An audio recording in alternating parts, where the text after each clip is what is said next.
3, 2, 1. Here we go!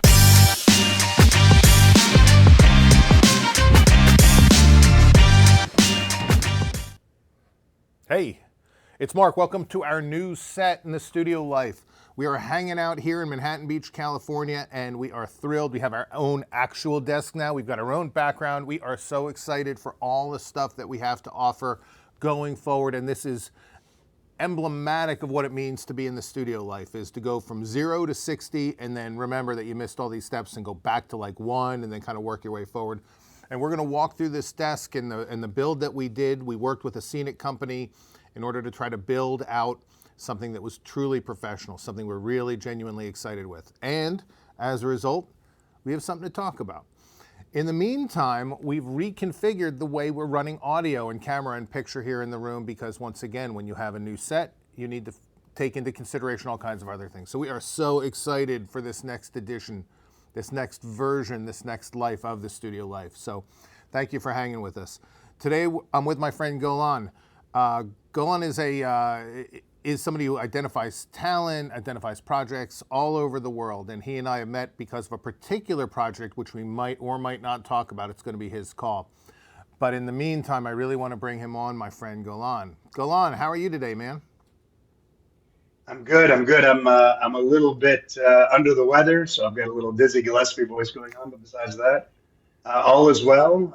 Sun is shining. My kids are healthy, and I'm happy. So overall, I would say life is not bad at all. That's good. You know, I love that raspy voice. I mean, that's sexy, man. You know, it's you got to work it. Yeah. Someone told me that I can either do 900 calls or I can ask people if they like scary movies. So it's one of the two. One of the two, right. Well, hey, I'm glad you're feeling better. I know we were going to talk last week, and we're trying to work this cold out. So, thanks for taking the time and hanging with us, man. So where are you right now? At the moment, I am in Barcelona. I'm in my home office over here. And as I said, I've got a couple of kids, so you might see behind me an occasional toy or some of their clothes or one of the carriers or something like that. But it is the home office, so that's par for the course. That's right. We're not going to see a kid crawl in and someone else dive after the kid. I mean, the COVID Zoom call thing. Never know. I like to keep it. I like to keep it kind of a surprise. We'll see what happens. If my wife dives in and does a barrel roll, just consider it part of the stunt team. It's all right. I love it. I love it. But I'm out here in Barcelona. We've been some of my partners and I have been out here now for a little while, and we have been putting together projects. We have been making some projects or consulting on projects, and putting together some stuff that's near and dear to our hearts as well. So it's been really fruitful thus far. Plus, I cannot complain because I'm out here in Barcelona. That's never a bad thing. Yeah, I mean, for all of my travels, that's one area I've not been. I mean, there are a few areas I've not been, but that's one of them. So tell me a little bit. I know that you've got a lot of projects here under wrap. But what can you tell me? What are you doing out there in Barcelona? What's driving you these days? Well, it's a handful of things. I've identified some filmmakers locally that I've really connected to creatively. Some of which my Spanish is not great. I worked a bit in Chile. I've worked out here for a while. I worked in Mexico. I taught at the University of Monterrey, or at least did a master class there. And somehow my Spanish is still just okay. But in the process, with my mediocre Spanish, I have identified and connected with a bunch of local filmmakers, whether that be directors, writers, producers, crew, etc. And that was part of the reason that I came here to begin with. There was a Spanish film, a low-budget Spanish film, that I won't get into right now because we're in the middle of contract negotiations on an extension for it. But I loved it. I thought it was really interesting. I thought it had potential to be kind of a larger remake. I've been involved with remaking quote-unquote foreign films. It's not foreign to them, but foreign for the U.S. market. And in the past, and I thought this one was right for it. Topically, in terms of the topicality of it, in terms of how exciting I thought it could be. So I bought the rights to remake it, rewrote the script in conjunction with the original writer, the original director, and brought on some great American as well as international talent. We've been putting that one together. So that's what initially kind of got me over here. And in the meantime, I've now consulted on projects that have gone far and wide here, some in Spanish. And we've got 2 projects that were shot here that are in post-production now that I produced, one of which I directed accidentally. I am not a director, and I do not want to be a director, but somehow I ended up directing that one, which turned out to be for the best. And beyond that, putting together now a couple of series. One of the interesting things that's happening worldwide is the streaming services that are going everywhere are putting different offices around the world, and they're telling them that they need a certain percentage of their output to be in local language. But that also means that a certain percentage cannot be in local language. So there's some stuff that we're developing local language just because I find that interesting, and I'm doing that in places where I don't speak one word of the language, but I'm doing it in conjunction with local filmmakers or local writers. Here, we have some that are in English, some that are not, and so we've got a lot of TV stuff going on as well. And so it's kind of been running the gamut. I'm also working in conjunction with Los Angeles and New York all the time. Part of the reason why I think my voice is gone and I have a little bit of a cold is because the hours that I work my Spanish hours when I'm working with local talent, and I work LA hours when I'm working with talent in Hollywood, and I do both every day. So it becomes a lot, but there's a lot of good stuff happening. And so in the interim, until there's no more projects to make, I'm just going to keep doing it. Well, that's fantastic. It sounds like quite the jet-setting, exciting life. What is the factor? What are you looking for when it comes to that next project? I mean, it's and I want to kind of shroud this in the idea that it is not the world that it used to be, in the sense of you find a project that may have some market and you go because the market was fairly straightforward. You knew what those options are. What do you look for now in today's world when it comes to what you think might be a successful project, something to tie into? I'm going to put aside IP for a moment because that's the easy answer. Is right now everyone's looking for something that is tied to an existing brand or something that already has name recognition. Let's put that aside because that's not what I'm looking for. I'm not, oh my gosh, I can't wait to find another IP. Okay, that's business. In terms of the creative side of things, character. I mean, look, I'm about to tell you something that is 100% a cliche, but it also happens to be 100% true. Character and story. If you give me a solid character, a fully realized character with wants and needs, and 3D all around, someone that I can relate to, the theme that character is dealing with is universal in some way, I'm going to get excited. And in addition to that, the story, something that I hesitate to use the phrase high concept because high concept has gotten a bad rap. It makes it sound like it's simplistic. But when I say high concept, I mean something, even if it's really complex and there's all these moving parts and all these layers and subtext and all the other stuff that goes with it, something that can be explained easily to somebody. So the idea of a high concept, I'm sure you've heard this 1,000 times, maybe your viewers have too. It's in between floors in an elevator. Can you explain the concept, right? Before they walk out, you got a captive audience. I want that, but it doesn't have to be because it's dumb or because it's one note. It can be something that is super complex, but still can be explained in a way where there's a bunch more I could tell you later if you're interested. But for right now, here's what it's about, plot-wise or something. Yeah, and I remember you and I have had some good, healthy conversations on a project where we fought about story, and not fought as adversaries, but fought meaning, what's the story? Right. We know what the idea is, the concept is, but how do we convert that into something that is actually a piece that could bring the viewer in and keep them there throughout? And so I know how important story is. To you and or collaborators or actors or buyers or viewers or anything. Because part of it is if I can pitch it to a buyer in a way that makes them go, I got it. Now tell me the details. That means they'll be able to market it to a viewer in the same way. And then they may watch, oh, it's Succession. It's basically Fox News. Okay, great. And then it's like, oh my God, there's so much else going on beyond just it's a rich family, everyone's fighting. We've seen that before, right? But this was done in a way that once you started getting into the layers and the subtext and the character and the things underneath the character that we find out 2 seasons in, it becomes one of the best shows, I think. Yeah. Maybe even in the history of TV, certainly on TV right now. Right. So I want to ask now, but everything we've just said is pretty obvious. I want to get to the part Yeah. that's not obvious here. Maybe add a little controversy. I warned you it was going to be cliche. That's right. We're always trying to shake things up a little. No, this is to me the core issue, which is even based on everything you just said, the idea that we're looking for story and good character. There's a lot of good story and good character out there, but ultimately we have to decide on one most important factor when it comes to what we do, which is who we work with.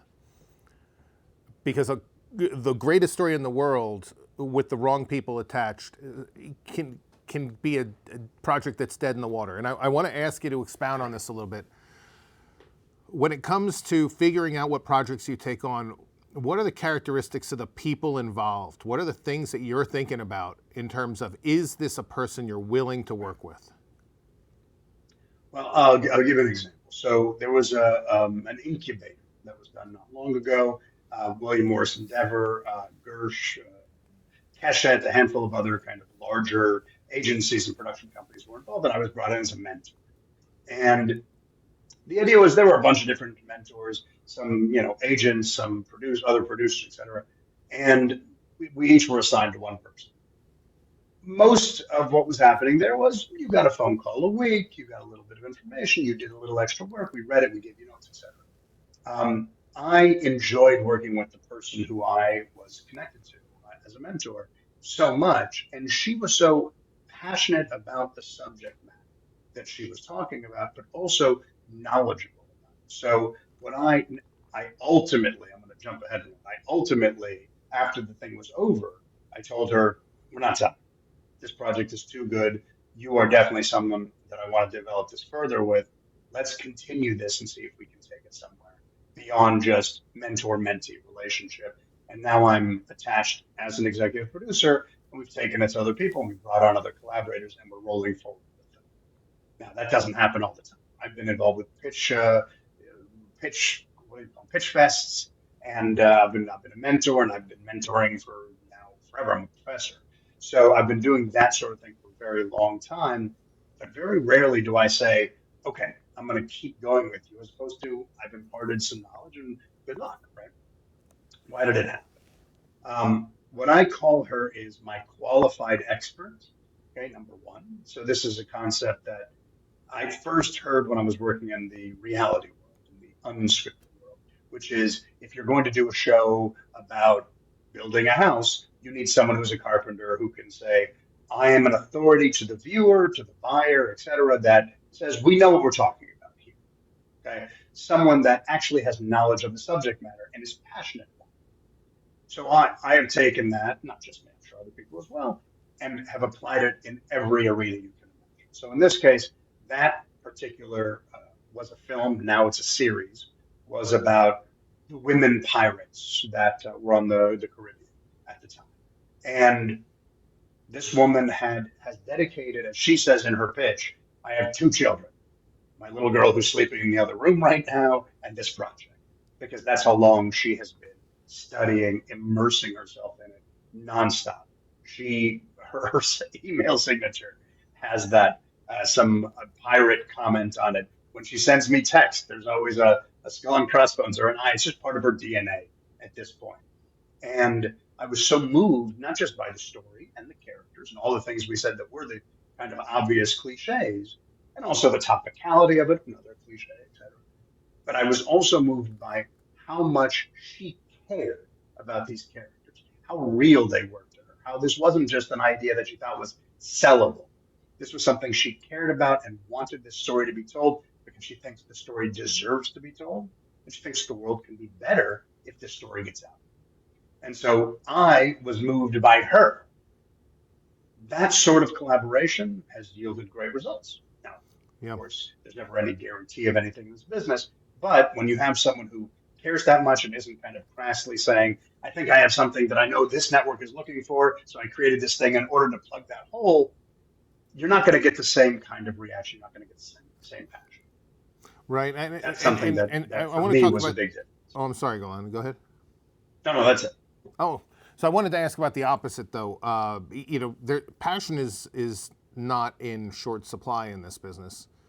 Everybody thinks they've got the greatest idea, and when do you pull the plug? When do you know that a person is somebody you can't work with, or when do you find that a project has lived its potential life and has nothing left? When do you know that you're done? Yeah, so I come from the development world originally. I was at agencies. I was a development executive for many years at very high levels. And when I was doing that, we would encounter, and even today, but that's when I learned about it initially, we would encounter um, writers who basically didn't know how to take notes or defended everything in a way that was not, I'm defending this in a way where we have a healthy debate. We'll come to something that collectively we get to a higher level together. It was more like no matter what note you gave, they were going to say, that was my favorite part, or that's the reason I wrote it, or you didn't understand that I kept trying to explain to people, even professionals, by the way, unless you're sitting in the audience, sitting next to everyone watching that movie, or sitting in the living room with every single person watching that series and going, okay, well, what you're not seeing right now is that his mother was this and that, and you're starting to give those details. It doesn't matter what you had in your head. And sometimes the notes are going to fix things. So again, this might sound like a bit of a cliche, but for me, that was the biggest red flag. Was someone who didn't know how to take notes, someone who was defending arbitrarily often or argumentative, often for no reason, and wasn't collaborative. Ultimately, this is the ultimate team sport, both TV and film. This is something where, except for the writer who sits in a room by themselves, you can also argue the editor, who often will, at least in the initial stage, sit in a room by themselves. This is a group of people all functioning. It's organized chaos. Every single person has a specific thing that they're doing, and the collective is what makes it work. Now, at the Oscars, a producer might walk up and get the Oscar for Best Picture, but they know, and everybody knows, that every single person down to the PA who made sure everyone got their coffee in the morning was an important and integral part of that success. And if you find someone who is passionate, who is, to your point, a lot of passion in this business, doesn't mean everyone's collaborative, doesn't mean everyone knows how to be part of a team. And that's a killer. Yeah, I'm with you. We have people who walk into this studio every single day, it seems, with another idea. We get calls every day, another great podcast, another great thing. We either never hear back from most of them, so the natural level of attrition here is the easiest way of deciding which projects we take on. But we also have to figure out who's in it for the long term, and that is a really hard part of the process when it comes to running the studio, which is passion is great at the beginning, but so many artists, so many creatives either get busy or just move on to the next project so quickly that is a characteristic we're always looking for. Who's going to stick with this thing? And to your point, who's going to deliver? I have definitely worked with people who are A, passionate, and B, they're sticking around, but when they say Tuesday, you're getting pages, and Tuesday comes and you don't get pages, their passion and their stick-to-itiveness does not necessarily equal results. And that's a major thing too. So I think those go hand in hand. Right, I'm with you. So how has your business changed over the last handful of years? Obviously we're talking about the incorporation of new distribution platforms, and channels and things like that. Have you modified anything from when you started in this business till today? Yeah, look, if I was starting to be, I left the studio system a good number of years ago, and I've been an independent producer since. If I had known then what I know now, I might have even developed things a little differently in terms of recognizing how much the streaming services were going to gobble up so much stuff and focus on IP, focus on name recognition, focus on talent, etc. But what I find is there's always a way. You know, if you have a story and it's a good story, whether it's finding private equity, you know, just quiet money in the marketplace from someone who's wealthy, or an affinity investor, someone who has a particular reason to invest in a project about blank, and that thing happens to be a thing they're interested in. Great. I have a project right now that I've been developing for a while that is set in Israel, and we have had a lot of trouble finding investors for it because it's political. It's a hot potato, and it's not even that it's partisan in one way or another. It's just that region. I don't want to hear it. And so for that, we've gone to people who have affinity and a reason to care about that region, a reason to hear stories that are told about people in that region, regardless of what side of the political aisle they're on. Because again, it's not a partisan project. It's something where they're willing to listen when other people are not. There's always a way. So if you have a small project, you can get it made. Right now, one of the things that's happening in TV, can't call it TV anymore, streaming, is they're looking for big names, they're looking for stuff that already has name recognition. That being said, like I said, other countries are looking for content too that they can develop through their own, let's say, division of Netflix, or their own companies that will eventually be sold to one of these streaming services, or even elsewhere, that don't have the same parameters. So it's a matter of getting creative. So you asked me what I change. I have expanded what my scope is. I am actually, instead of becoming more myopic and saying I'm going to do everything that fits the box that they're currently telling me they want everything to fix, I'm going the other way. I'm saying I'm developing everything I want to develop, all those cards that are on the wall, and I am taking every single thing that I find interesting, developing it. If it gets to a point where it's been developed within an inch of its life and is ready for the marketplace, I find places to take it, even if conventional wisdom states this one isn't going to sell now, because people are talking about what they know, which is often inside a very specific box, and I live outside of the boxes. Right. Have you found your time outside of New York and LA to be a disadvantage, or is this such a connected world that you're able to be part of the communities you need to be in order to get those distribution deals done? It's a lot more work because I can't just grab lunch.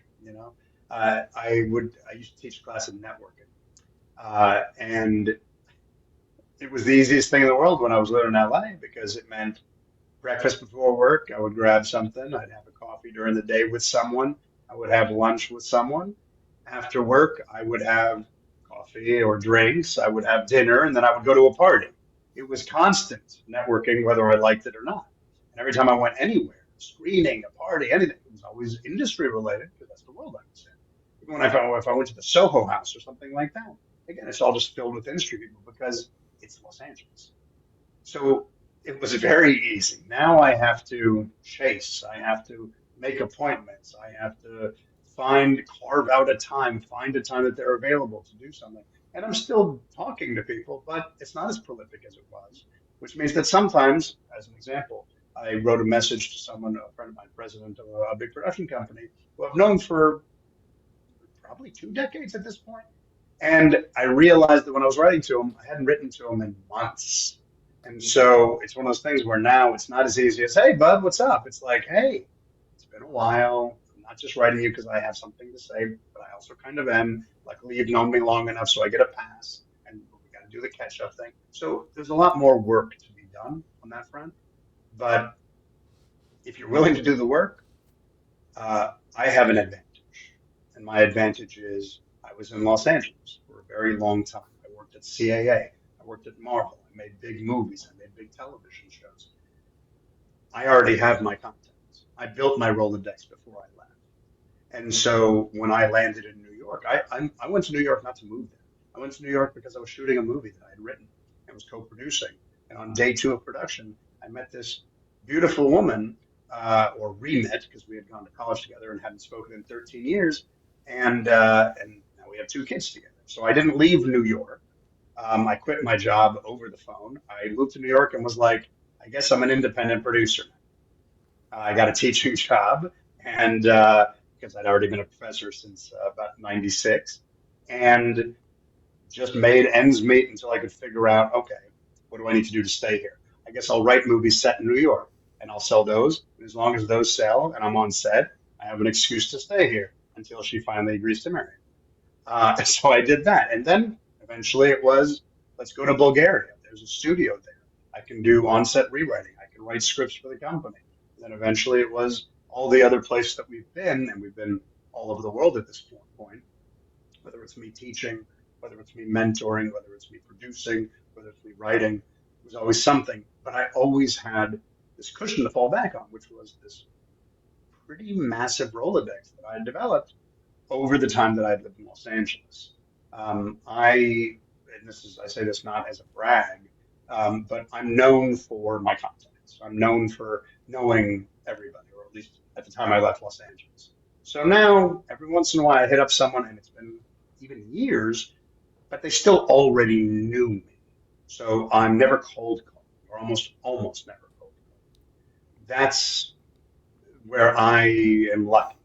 Or maybe I should say I wasn't lucky. I worked hard, but yeah, it is harder simply because I'm calling at midnight. I'm calling at 1 a.m, and or I'm in the middle of with my kids. I step away from dinner because it's a perfect time in 11 a.m. in Los Angeles. So yeah, that part is hard. But besides that, no, I think I've built up enough of a career at this point that I'm able to play the game. Right. And I couldn't imagine trying to start without contacts. It's so much easier to know a few people, at least a few people, in order to get started. Yeah. Yeah. Well, and look, an example is one of the filmmakers that I connected with here. Really talented and successful here in Barcelona, which does not mean in Spain, by the way. It means in Catalonia, in this one autonomous region in Spain, where a lot of the stuff he was doing was in his mother tongue, Catalonian, and while he has found success here, that doesn't mean anyone knows him around the rest of the world. And part of what I've tried to do is use my contacts to introduce him to people. Whether that means I've recently put him in touch with a manager who I think, kind of a high-profile manager, who I think would be good for him. And if it's not going to be that one, it'll be another one, because I think that he's a worldwide talent. So if he had to go do it on his own, he would continue to be very successful here locally and might not break out in another way. Also might. I'm not saying I'm the only one that can get him there, but my contacts are going to be helpful in pushing him to the next level. Right. And, if I didn't have that, then I would be still championing him, but I wouldn't be able to make those calls on his behalf. Yeah. Yeah, I'm with you on that. Many of my contacts go back already, I hate to almost say the number, at 20, 30 years, but the people who I started with in many cases are the people who are my first call. And we go so far back, and yet we know that when we talk to each other, it's not all business. Sometimes it's just two people who've been around each other a long time just making a phone call. And it takes that pressure off that happens when you try to cold call somebody, and there's so much judgment on the other end of the line. Who are you? Is it worth me dealing with you? Is there something you want? You only want something from me. So there's this air of protection that's built in that doesn't happen when you're able to learn how to get to know people in person. And part of it is, it happens to me all the time. I just recently had a conversation with somebody, and I won't say his name, but at a big studio, who I was calling to pitch something. And then when I talked to him, first it's two friends catching up. And what I discovered was something that hadn't been announced yet. His entire division, him included, was being, made redundant. And he was no longer going to be working there. And it was one of those things where I was like, well, obviously, hey, I'm not going to pitch the project, of course. But beyond that, this call just became about something else, because he's my friend. This call became about helping him find his next gig. Right? So since then, and that's the friendship that we built up over the last 15 years, is since then, we've texted, I found out this person's looking, this company's looking, is this too low, is this too high, et cetera. And the entire thing now has become my focus is helping him get that next gig.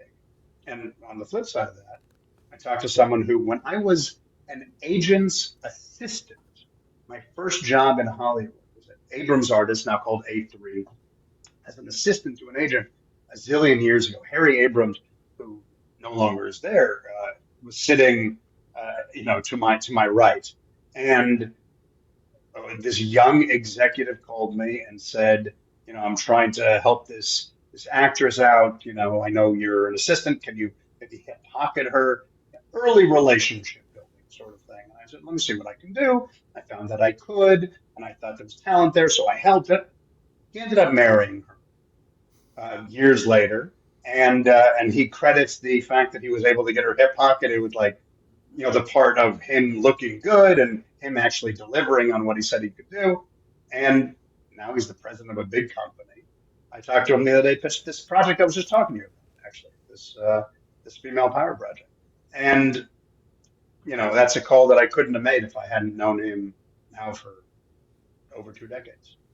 Yeah, that's amazing. It's one of those secrets. Location and friends are so important here. And I find that the harder I work, the more sometimes I get in my own way.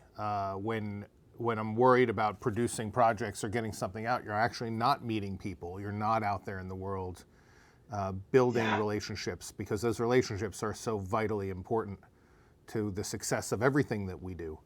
100%. So, Golan, this has been a real pleasure. Real quick before I let you go, the Oscars. Did you have a favorite? Are you proud of something? Are you not proud of something? How do you feel? Let me put it this way: I really, really enjoyed Everything, Everywhere, All at Once. Right. I watched it. I'm a Michelle Yeoh super fan. From way back. I used to watch her stuff before anyone knew who she was, before Crouching Tiger, before anything else. Or anyone knew who she was, because a lot of people knew who she was. I mean, in the United States. But the Oscars did not go the way I would have had it go. Yeah. Almost on every single win. For me, speaking of superfan, I was obsessed with, and still am, Tar, which I thought was one of the most singular visions I've seen. I mean, in my memory, period. Yeah. Which I just thought it was something that transcended cinema. I thought her performance, Kate Blanchett's performance in it, was unreal, and I thought, I want to give Michelle Yeoh an Oscar. It's just a shame that she went up against one of the greatest performances in the history of the medium, period. So I was happy that Michelle got it, because I love her, but I was disappointed that it didn't go to what I thought was the best performance. I loved Ki Kwan. I thought amazing, and I was actually happy. I was okay with that one, but I still would have given it to Barry Keoghan for Banshees of Inisherin, which I thought was another movie that just blew me away. I would have given it easily to Colin Farrell. I would have given to Barry. I would have given it to any number of people. And that film was another one that I just couldn't get enough of. And I love Jamie Lee Curtis. I mean, I think she was part of my male development watching Trading Places and Fish Called Wanda and all of that. But I thought that was the weakest performance in that group, and the most cartoonish performance in that group. I would have given it to Stephanie Sue in that movie if I had to give it to someone in that movie. But I would have given it to, I'm blanking on her name right now, the one from Banshees of Inisherin. Yeah. Which I thought was so soulful and just unbelievable. I would have easily given Everything Everywhere All at Once an original screenplay Oscar, which is, if you look back at the history of the Oscars, that's generally where the weirder movie goes. In original screenplay, it's like, you did something insane. You also made a lot of money. Congratulations, good job. But I probably wouldn't have given cinematography to Western Front. I probably wouldn't have given the soundtrack, which sounded like something from cutscenes from a PlayStation video game. I don't know. The whole thing for me was wrong. And so it was, I wasn't disappointed because I learned a very long time ago not to care about the Oscars. I remember still the year that broke my brain, which was the year of Titanic, a movie that I still love. And I'm very happy was as successful as it is. In fact, I just helped put together a project with Billy Zane that my friends are shooting right now. So I still got little tendrils connected to it.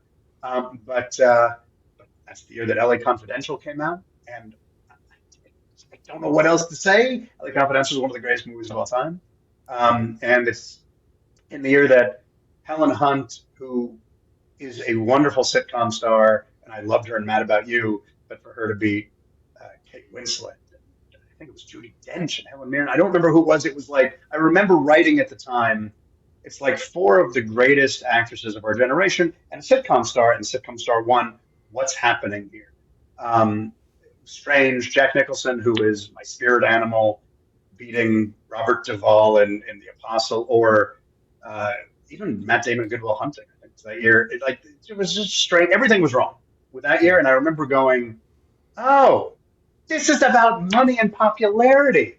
Okay, now I get it. And since then, I've been like, "All right, let me see what money and popularity are going to do," or topicality. Now it becomes also this political stuff, and so each thing kind of makes the decision on its behalf. Yeah. So this year became something that to me was a lot of things other than merit. Yeah, but, I will tell you, I'm still fun to watch. I'm not all money and popular. I mean, I think that there are a lot of factors here when it comes to the vote. Yeah. I've been a Grammy voting member for a long time, up until a few years ago, and I remember trying to cast a vote, and it's hard to figure out what factors to pay attention to. What really makes a great album end to end is, it is influenced by outside forces. So you can't put it into isolation. But I felt very good about Everything Everywhere. I loved the Brendan Fraser win. And again, it's there are factors here, right? One factor is the performance. Say again? I haven't seen The Whale. Yeah. So I can't speak to that one. But I think it was also a byproduct of deserve, or there was a good feeling there, something extra. It wasn't just a performance; it was the whole story, the package. It was, there's always a little bit of backstory here, and there's always lobbying. There's always pressure. You like it or not, there's a pressure to vote for all kinds of different factors, and these voters are under all kinds. They know, they can feel the political pressure, the social pressures, and things like that when it comes to their votes. So overall, I felt good. I felt Jamie Lee Curtis was such a wonderful emotional win. I agree with you. She may not have had the best performance, but it kind of felt good after all these years to see. Her speech made me tear up. I will say that. Exactly. Yeah. You know what it reminds me? It reminds me of when you watch the Olympics, and they have, before someone competes, they have a little documentary, and they're like, he grew up in this small, poor village, and his brother was eaten by an elephant, and like they tell you all the sob backstory, or they tell you like the triumph over adversity stuff, and you're like, I'm crying. For me, those are epic stories. I'm always crying. I'm always rooting for them, willing to. And then there is a merit-based competition in which somebody wins based on actual, trackable winning and loss. And the thing that makes me crazy, but I also know is part of the system, is you have that same thing. Great story, great backstory. It's a comeback. It's the first Asian woman to win, Best Actress, like all of these different things. And then it's opinion.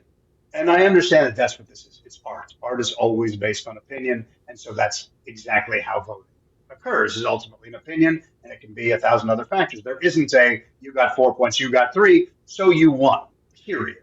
There doesn't exist in art. And so I recognize that everything I just said is an opinion. It's something I remind my students of, and even the people I'm working with all the time. I've had projects that have been passed on. This is for everyone, your audience. I've had projects that have been passed on so many times I'm afraid to tell you the number, but then ultimately sold. And all that tells, and by the way, you can look at some of the most successful movies and TV shows of all time that were passed on by every studio twice. Famously, Memento. Everybody passed on it so many times that ultimately Soderbergh convinced the studio to just release it themselves, something that they'd never done before. And of course, it started Nolan's career and is one of the greatest independent films ever made. So it's all just opinion, and people can be wrong.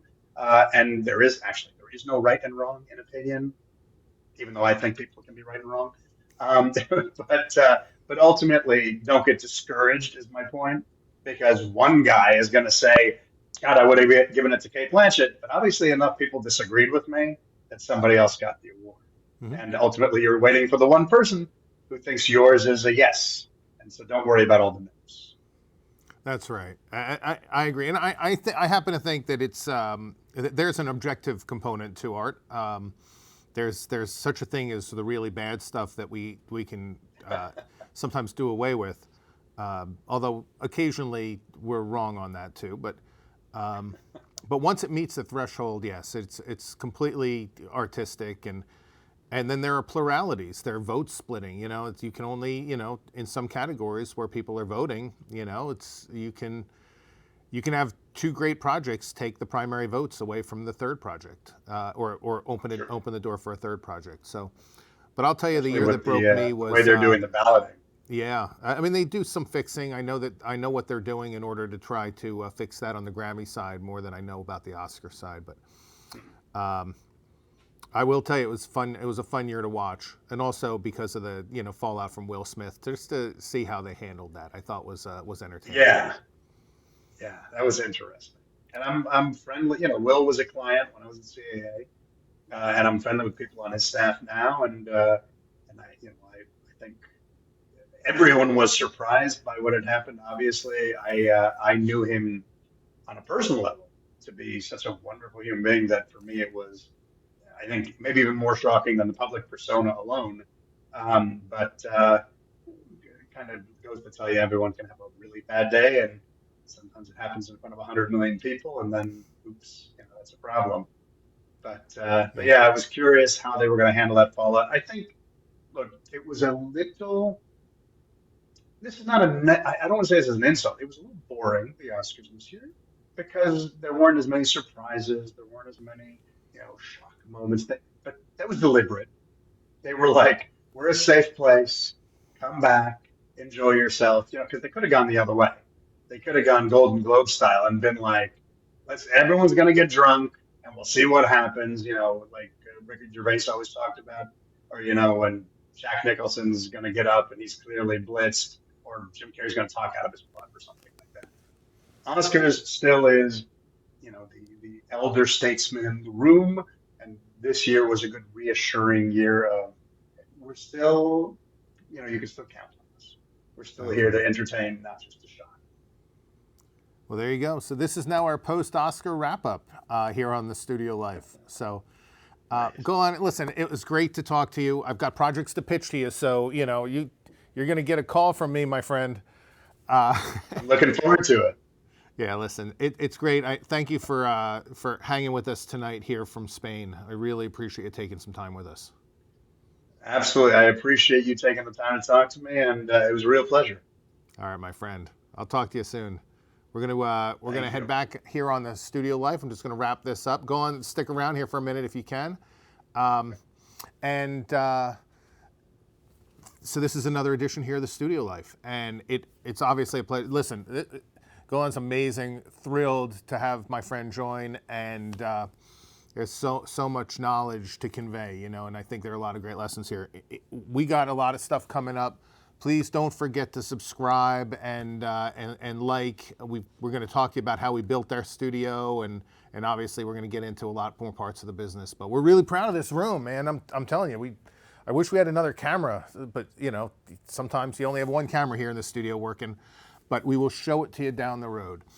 In the meantime, hang in there and keep watching, more replays of the Oscars, and we'll talk to you soon. 3, 2, 1. Here we go!